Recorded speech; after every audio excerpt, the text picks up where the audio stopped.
नाही मला असं वाटतं आणि दिवसभर मी परेशान झालेले 3 तास तिथं रामायण ऐकलं आणि 3 तास असणाऱ्यांची सर्व या गावात मिरवणूक केली.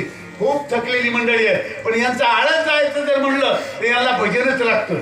हे असणाऱ्या बोलण्यानं आळस जात नाही यांचा, आणि भजनामध्ये एवढे तल्लीन होते की त्यांचा पूर्ण आळस जातोय. तुम्ही असणार गोड भजन म्हणा, आता कुणाचं म्हणावं, रामाचं भजन करून थकले पण आपलं भजन म्हणा कोणतं. आता गोड भजन आहे सगळेजण म्हणा, आणि ते पलीकडचे बी म्हणा, तुमच्या काळात मला दिसले पाहिजे. विठोबा रखुमाई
तिचा मुख्या शिवाच्या भैरी ऐकत काय आनंद आहे. आनंदाचे डोहे आनंद तरंग आनंद त्याग महाराज सगळा आनंद भरलेला आहे. आणि त्या आनंदाच्या डोहामध्ये तुम्ही असणार आणखी रामकथेमध्ये तल्लीन, रामनामामध्ये तल्लीन.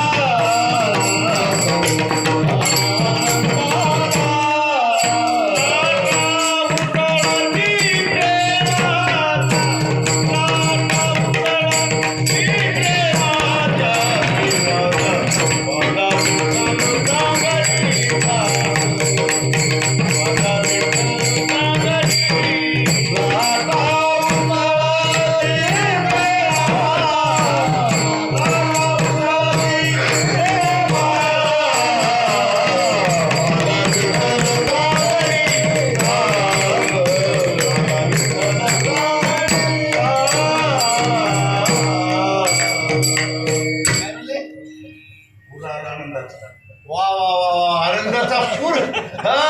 हे थोडा टाइम आहे, आता ऊन वाढलेला आहे, पूर येणारच आहे. पण तो असणार आणखी जो ओघ आहे ना, ओघ चालेला नित्य, इथे नित्य ओघ चालू आहे महाराज. याला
प्रेम किती प्रेमाचं भरता आले त्याला. काय म्हणले आनंदाने म्हण प्रेम पाजळती लोचन, डोळ्यातून असणारा प्रेम पाणारा.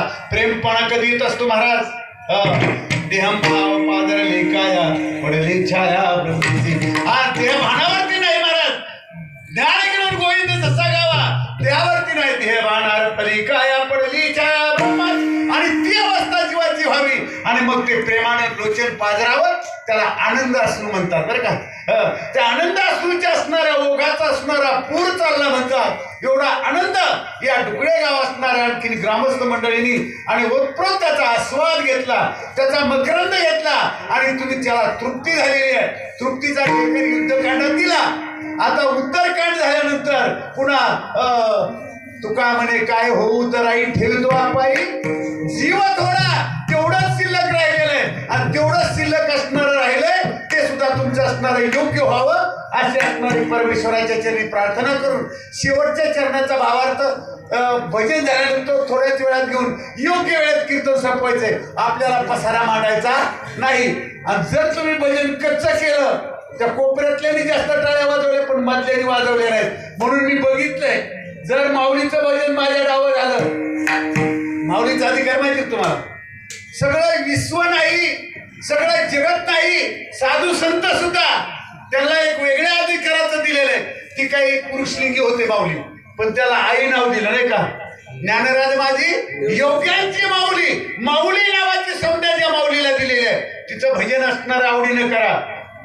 आणि जर माऊलीचं भजन योग्याची माऊली म्हणले मग योगी फार मोठे आहेत बरं का, त्या योग्याची आई असणारी होण्याचा अधिकार त्या माऊलीचा आहे. आणि त्या माऊलीचं भजन जर कमी केलं तर कीर्तन 1 तास लांबणार आहे, लक्षात ठेवा. आणि म्हणून चांगला टाळ्या वाजून एकदा भजन करा आणि शेवटच्या चरणाचा भावार्थ सुरू सेवा संपवायची आहे. कसलं भजन आहे म्हणा ना माऊली ज्ञानेश्वर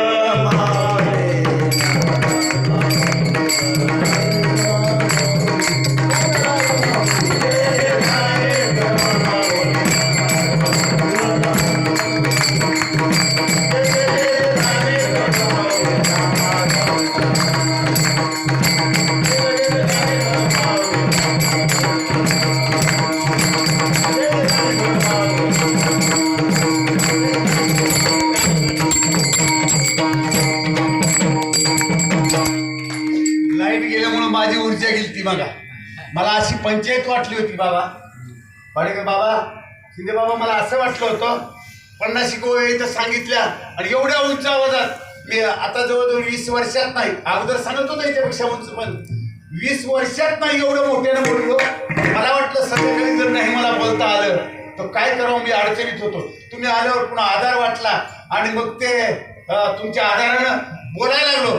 मला असं वाटतं यांच्यातलं जी ऊर्जा होती ना आनंदाचं, आणि ती ऊर्जा माझ्यात आल्यामुळं मलाही मला आवाज वाढल्याने वाटला आणि ते बोलायला आलं, आनंद वाटला महाराज. कारण आनंद तेथीचा मुक्याशी वाचा पहिरे ऐकती काणी, पहिऱ्याला सुद्धा ऐकू जावं आणि ती असणारी आणखी वाचा सिद्धी असणारी प्राप्त करण्याची साधना या साधनातून प्राप्त होत असते. आणि म्हणून आपल्याला असणार आणखी जाता जाता बाबा गोड असं शेवटच्या चरणात असं सुंदर म्हणणार आणि त्याचा भावार्थ मी एका सेकंदात सांगणार आणि सेवा संपणार.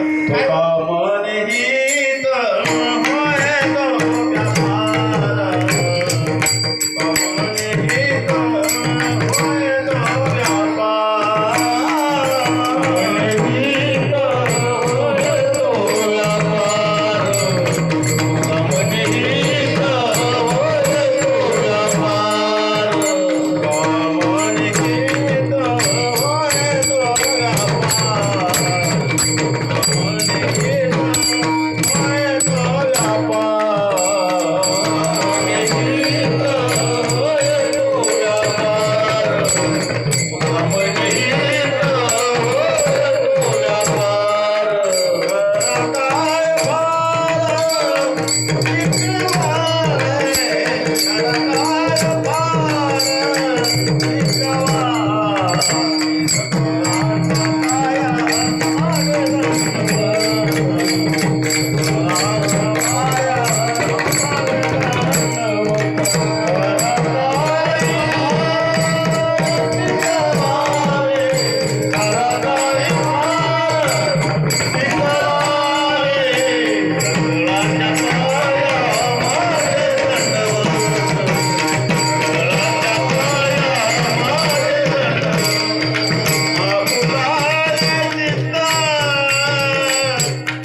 काय शेवट? शेवट काय? लावण ही ती एकच. तुका म्हणे हित, तुका म्हणे हित, हित कुठं? तुका म्हणे हित आपण घेतलंय त्याच्यासाठी. कुठं कुठं? दुकडे गावात. दुकडे गावात. दुकडे गावात. तुका म्हणे हित. होय तो व्यापार. कसा व्यापार चालू इथं? रामनामाचा. तुका म्हणे हित होय तो व्यापार. करा काय फार शिकावे. इथं जो व्यापार होतोय काय सांगावा. काय देवासारख्या मूर्ती आहेत महाराज. काय आजारी माणसं सुद्धा तटस्थ राहिलेले. तटस्थ हे खाणपिठेवरी जसं आहे ना तसं तुका म्हणे हिथं दुकड्या गावात कोणता व्यापार चालू आहे त्या व्यापाराबद्दल एक प्रमाण म्हणतो आणि सेवा संपवतो. हिथं व्यापार कोणता चालू आहे त्या व्यापाराचं प्रमाण म्हणतो. तेवढं प्रमाण आवडीनं म्हणा आणि शेवट करू आपण. काय इथं चालू आहे? नाम देऊ नाम घेऊ नाम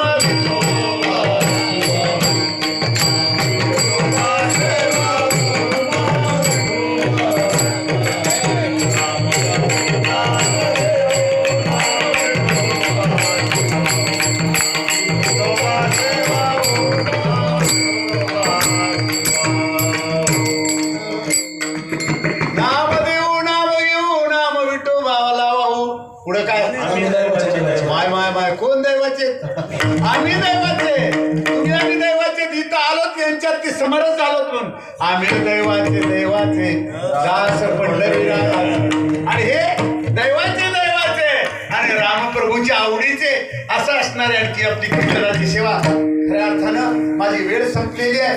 वेळेच्या पुढे 1 मिनिट जर गेला असला तरी मला दुःख वाटेल. तुम्ही खूप शिरलेले आहेत आणि भागलियाचा विसावा करीने नावा लिंबवून थकल्या भागल्याचा विसावा असणारा जीवनात प्राप्त करून देण्यासाठी साधना आहे.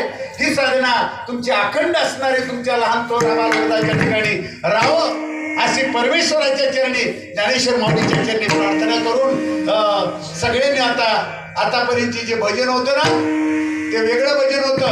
आता जे भजन करायचे महाराज ते भगवान पांडुरंग परमात्म्याचं आहे आणि ते छोटस भजन आहे आणि ते झालं की आमचे इनकरी इकडे येते. अशीच असणारी आणखी तुमची सेवा अखंड घडो आणि तुमच्या असणाऱ्या सेवेत जे या ठिकाणी मला येण्याचा योग आला ती माझं मी परमभाग्य समजतो. या 2 असणाऱ्या वयवृद्ध ज्ञानवृद्ध मूर्ती आणि आमचे मायकर महाराजांचं नाव घ्यायचं राहिलं होतं काय वाटतं. हे सगळे असणारे आणखी सगळे नावाचे नावकरी आहेत आणि गुणवान आहेत ज्ञानवान आहेत. प्रभू तुम्ही महिषांच्या मूर्ती हे दोडार सोबती तरी गंगावती स्वीकार की आता बालक बोबडा बोली का वाकुडा इचकू पावली ते चोज करुणी माऊली रे देवी आणि जे झालेली सेवा भगवान पांडुरंग परमात्म्याच्या चरणी ज्ञानोबराय तुकोबरायच्या चरणी आणि सर्वात माझा असणारा दास्यत्व भक्तीचा गाडा दादूला माझ्या हनुमंतराच्या चरणी नतमस्तक होऊन सेवेला पूर्ण विराम. जय विठ्ठल जय